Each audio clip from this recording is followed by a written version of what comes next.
Have you ever thought about why you feel negative things about yourself or why you are afraid of things that you are afraid of and you don't even know why you're afraid of them? You just know that you're afraid. Keep watching. Wednesday, guys. Yes. So, what if I asked you a question like, why do you believe the things about yourself that you don't quite like? Or why do you believe the negative things that people say about you or that you say about yourself? Like, where does that actually come from? Could you actually stop and think about why it is that you allow certain things to hold you back in life? Things that you actually could do, but you stop yourself from doing them because of fear. Sometimes we don't even check to see what we are actually afraid of. We just don't do the work. And we tell ourselves it's because we don't have the time. It's because we don't have the options, because we don't have the resources, because of this, we don't have the help. We just keep adding excuses.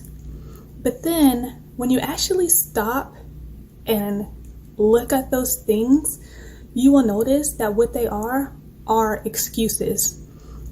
Sometimes you are living out what somebody else said to you when you were small, or a teacher, maybe your parent, maybe a best friend, whatever.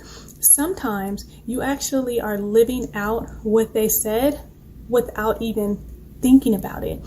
For instance, someone can tell you, oh, you're not smart. You're not smart enough to do that. And instead of actually taking the time out to say, why am I not smart enough to do that? I'm going to prove them wrong. We stop and we say, maybe they're right. I'm not smart enough to do that. I'm not even going to try. And that's the wrong attitude. Literally, if you have a goal in mind, and I mean a right goal, not one that's like cricket, that's going to get you in trouble. I'm saying a goal in mind. And even if you look at people who do the most, like stuff, it took planning. It took some writing it out, coming up with different scenarios, and then pushing that thing through. And also getting people to believe in what it is that they was trying to do. And people actually believe it. I'm letting you know that people will do the same thing for you if you believe in you and if you believe in what it is that you are trying to do, whatever it is. If somebody tells you that you can't open up a business because you're not business oriented, okay, fine.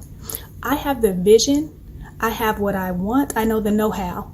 So what I'm going to do is I'm going to work with somebody who knows accounting, who knows how to market.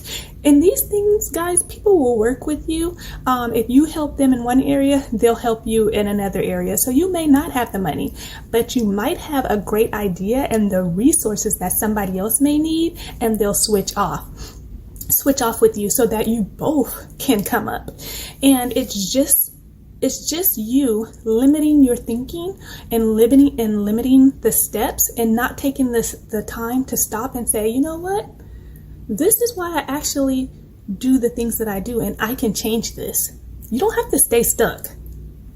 Being stuck, that's a choice that you're making, and you can choose to be unstuck, and you can choose not to listen to those old voices, but to really step out and understand yourself and know that no matter what anybody else says or what anybody else does, you got this. So I say all that to say it is very important for you to stop, think of the things that you want to have in your life, and then stop and ask yourself, why don't you have them? And stop and ask yourself, what is stopping you from taking the next step? Because sometimes it is past, but you can get past your past, and you can get past of what people think or said about you, because that's just their thoughts and their opinions. That's not you and what you're capable of. Whatever you put your mind to, you can do.